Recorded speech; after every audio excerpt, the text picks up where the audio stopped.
You know him as The Daily Show's senior foreign-looking correspondent. He also created and stars in Funny or Die's Halal in the Family.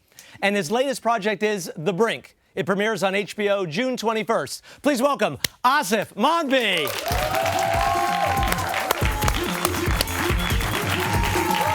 Hello, my friend. Nice to see you. Right over there. Yeah, Aasif Mandvi in the house. I can't believe I had to follow Florence Henderson talking about her balls. Yeah. Yeah. Yeah, Flo Hen talking balls. Is that the first thing that's happened since the 10-year anniversary, like the celebration? Yeah, we went from Oprah, and then the Empire State Building, little phallic, and now just went like straight to the balls. Let's get Flo Hen and do the balls. Yeah, great. I woke up and I thought, Brady, wait a minute, we got us some Brady. Now, your new project is The Brink. The Brink. And so basically, The Brink means we're on the brink of nuclear war, right? It's on the brink of global disaster, on the brink of... And what brought us to the brink? Well, a lot of things. You'd have to watch the show, obviously, to find out. But yes, a series of unforeseen circumstances, some foreseen and some unforeseen. But I hear there's a kind of a crazy general involved, yes, little Strange-Lovian vibe. It is. You know, it's Dr. Strangelove meets MASH. You know, kind of, it's about, right? It's about global politics. I'm still trying to picture that. I know. It's like Peter Sellers doing this, and then Hawkeye's. And Hawkeye, yeah. We've got all of that, you know. Yeah. But it's a great show. It's fast paced. It deals with, it's a global political satire. Yeah. Sort of the world on the brink of a global crisis, seen through 10 episodes in real time. If Homeland was a comedy, this is The Brink. That's there you what go. it would be. Yeah. And now you got a great cast: Tim Robbins, Jack Black. Jack Black. So you work mostly with Jack, right? With Jack, yeah. Jack and I basically spent many months together running around fake Islamabad. Yeah. Look, there we are. There are. Yes. That's you, right? That's and me. That's well, I don't know. I can never tell who's who. Yeah. But you look very. I was going to say. Yeah. It's very hard. That's Jack. That's Jack. There you go. You can tell by the tie. Yes. Otherwise, well. Yeah. Now, go ahead. Is he wildly improvisational? He's great. Yeah, and we had so much fun. We're just playing off of each other and kind of. He's a real. When I'd never met him before, and I thought, oh, I'm working with Jack Black, and this is exciting. I'm a fan, And then when we got on the set, he was so great about just rehearsing stuff and working stuff out and trying to make things funnier, and we'd go back and forth, and so it was great. He was great to work with, And so I really and Tim Robbins is terrific on the show. There's Tim Robbins, Pablo Schreiber, Carla Gugino, John Larroquette. It's got a great cast. Nobody we know, though. Yeah. This is, yeah. And me, and I'm Aasif Mandvi, yes, yeah. Yes. So now you must have done some research because the CIA, State Department. So let me ask you this: are we fucked?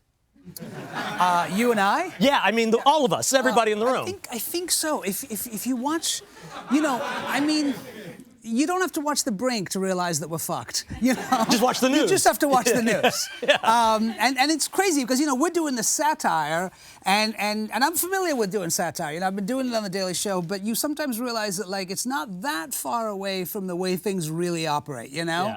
On The Brink, we get to do it in a narrative form. We get to tell a story about, the show goes between sort of the State Department, the Foreign Service, and the military, and it sort of moves between these three arenas, all following one crisis. And you realize, we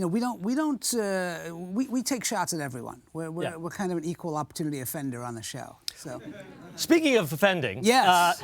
Your other show, Halal in the Family. Halal in the Family. Yeah. Yes. Now this is a title that's totally kosher. Yeah. So it's great. What he did there? Right? We saw what he did there. Yeah. Now, why don't we? For those of you who haven't seen it, what's the matter with you? Let's look at a quick clip. All right. I gotcha. You're working for the FBI. I'm not the mole. You're the mole. You're talking to the feds right now. That was my wife. She says I'm crazy. You're both crazy. Neither one of you is a mole. Oh, boy. I feel so dumb. So you're saying this is just a crazy mix-up due to the fact that Muslims live under constant surveillance that few other groups are subjected to, while the FBI is busy recruiting people in our own community to spy on us? Yeah.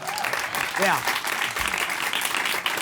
Thank you. So there's obviously a lot going on there. We've got the parody of the sort of 80s comedy. Yeah. And we've got obviously a pretty serious commentary on. Yeah, it all started.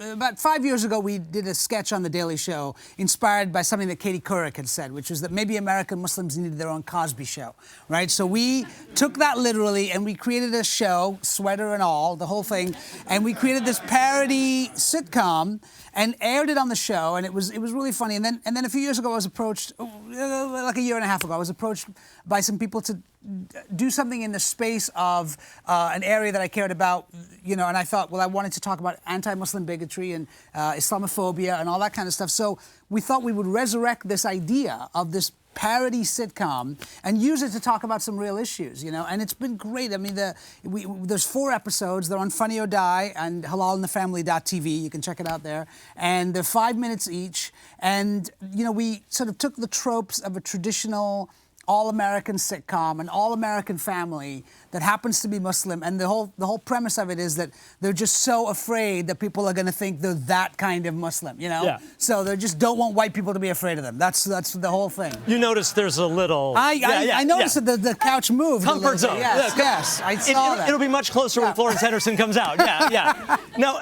so here's the thing. You raise an interesting topic. Yeah. Whenever an extremist Muslim has an attack, shall we say, Right, or yes. Performs an attack. As an attack, you mean like a little angina, epileptic or a little something? angina, Yeah. a little angina, little angina attack. No, when there's a terrorist attack, they always turn and say, where are the moderate Muslims? Yes, right. Why aren't the moderate Muslims Right. speaking out? Well, that's the thing that always happens, right? Like if somebody walks into a place and does some horrendous thing and then yells Allahu Akbar, then everyone's like, Islam, it's Muslims, that's the problem. But but white people can do like kill people, maim people, and they're like, they're just bad parenting. That's what happened there. Like it's just when he was on the stars, Yeah. So, all white people don't get thrown under the bus, when one crazy white person goes up and does something. So it's, there's stuff like that we try to address on the show a little bit. Now, originally it was called The Cosby Show with a Q. It's the Cosby Show. Right. The Q-U-apostrophe-O. I have to spell it out. Yeah. And that's your character's name. Yes, but the title of the show is Halal in the Family because we really were also inspired by shows like All in the Family, which really dealt with a lot of social and political issues of its day, and so we wanted to sort of pay homage to that as well. But you're sort of in the Cliff Huxtable role, though, right? I guess it's kind of a combination of Archie Bunker, Cliff Huxtable, and Al Bundy. It's sort of that. So does that mean that like 25 years from now, I'll be sitting here going, Aasif, with the ladies and the pills? Oh, right, yeah. Well, 25 years. I'm saying. I don't know if it'll be that long. You're not like that, right? No, I'm not. No, we wanted to. Look, the Cosby Show itself was sort of iconic in Americans. Aside from Bill Cosby and all the unfortunate stuff that's happened there, the Cosby Show itself was sort of an inflection point, I think, in terms of television. So that was a source of inspiration. The show, not necessarily, all the other stuff. Yeah. Let's talk late night for a minute. You've spent a number of years in that spot. Yes, I have. It's been a really weird year for late night. I mean, we have the retirement of Colbert. Everyone's leaving. Everyone's leaving. Yeah, exactly. So Jon Stewart. Jon Stewart. Your boss. Yeah. Is the show going to be able to survive it? I mean, I know that John Oliver just did an interview with Jorge Ramos, and he said, Right. It's got to be completely different. No one can follow in John's footsteps. Well, I mean that's the thing. I mean, Jon Stewart is one of a kind, and I don't think anybody will try to imitate John or do what John does. But there will be a Daily Show. The Daily Show has incredibly talented people who work there, besides Jon Stewart, and so I think what the Daily Show does.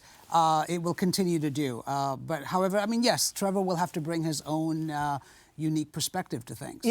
When John announced his retirement, Yeah. and I can call him John because I interviewed him once, Oh, so all right. I feel, Even I can't call him John. and he made so a that's side pretty boob good. joke, so I figured there you we're go, all right. mishbuka, Yeah. we're mishbuka. That's a halal word. But I thought that perhaps you might be in that desk Oh, I thought you might be a good choice as the host. As the host? Yeah.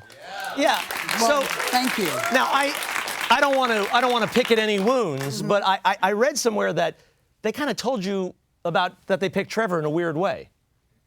No, I mean they just called me and said, you know, this is who has been picked, and I found out the same way that everyone else on the show found out. You know, it was just I wasn't there that day, so it was a phone call. But no, You think they did it on purpose?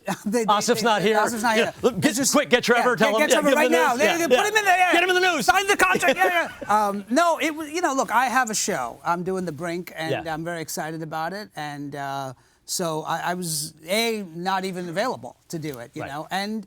I don't know if it's. I'm an actor at the end of the day, and I love doing that, and I wish Trevor all the best. I mean, Let's talk about him for a second. Obviously, big news. Everybody got excited. Then within 24 hours, these tweets came out, and everybody was saying, "Oh, he's an anti-Semite," or he hates fat women, or he's just not funny enough. Well, you didn't read the tweets. I mean, that's what they were saying, right? So. Is he going to survive this, or is that all in the past? Is it like a Twitter storm that's gone? It's like Twitter. It's 140 characters, and then it's over. You know what I mean? It's like I think that look once he takes over the show, the proof is going to be in the pudding. It's like he's either people are going to.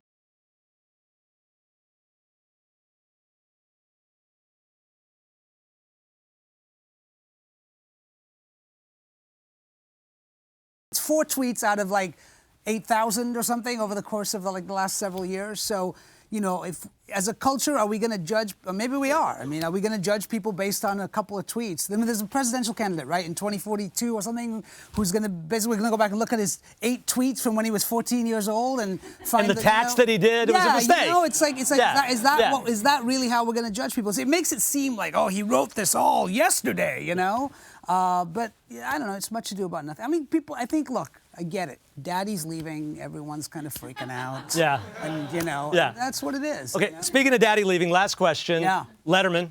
It's the countdown to the final 2 weeks. I know you did Letterman. I got in under the wire. You finally got in. Yes. I'm so excited. So I mean, everybody now we're giving all this praise to Dave, how he changed late night. Yeah. Did he influence your comedy? I mean, I know you grew up in the UK. I grew up in the UK, but then I got, when I got to America in the 80s, Letterman, he was still on NBC after The Tonight Show. And yeah, I mean, he was